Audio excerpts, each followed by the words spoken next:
G'day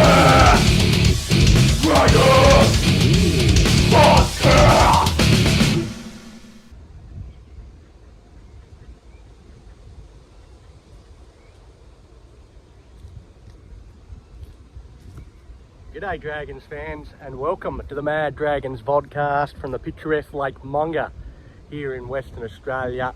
We're continuing the player previews throughout the month of January. Thank you very much for all your support so far. We really do enjoy all the comments and feedback that we get on the page, so keep it coming. Today I'm having a look at Tautau Moga.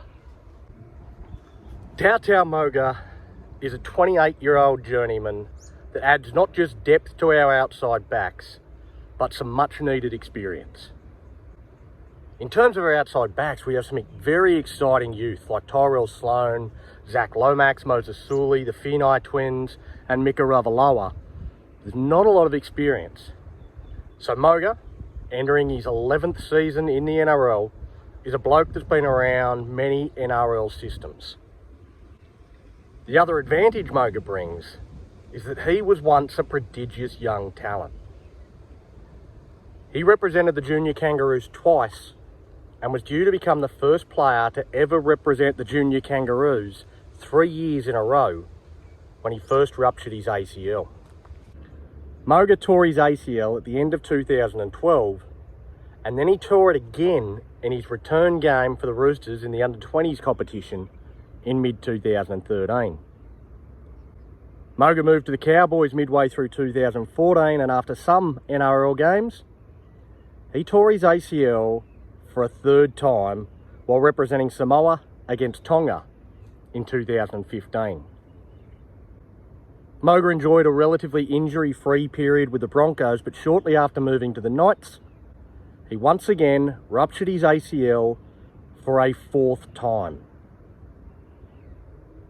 Aside from his injuries, Moga has also been involved in a couple of off-field incidents. In 2014, he was fined $10,000 and suspended for 2 matches for his involvement in a brawl in a nightclub in the Valley in Brisbane.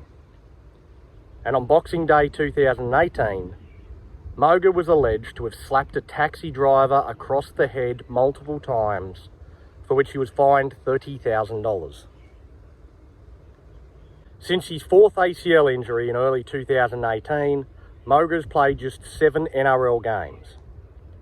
And he only got 1 game last year for South against us in round 25, where he came off the bench and played pretty well as a forward. He played 6 games in New South Wales Cup last year for 1 try, 2 try assists and 3 line breaks, averaging 109 metres per game. Our depth in the outside backs is skinny for 2022, so Moga's services may be required at some stage. But I wouldn't expect him to be anywhere near the top grade when we're full strength.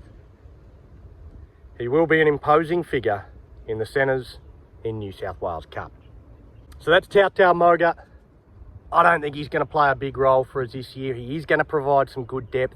I think we're still probably one short in terms of outside backs in our squad, particularly in terms of specialist wingers. Mika Ravalawa is really the only specialist winger we've got in our squad, so we're a little bit short in that area. That may lead to Moga being required at some stage, but I certainly don't have him in my starting 17 for round 1. Maybe you do.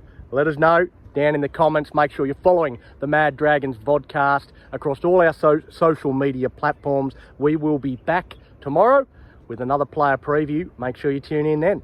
Go the Dragons.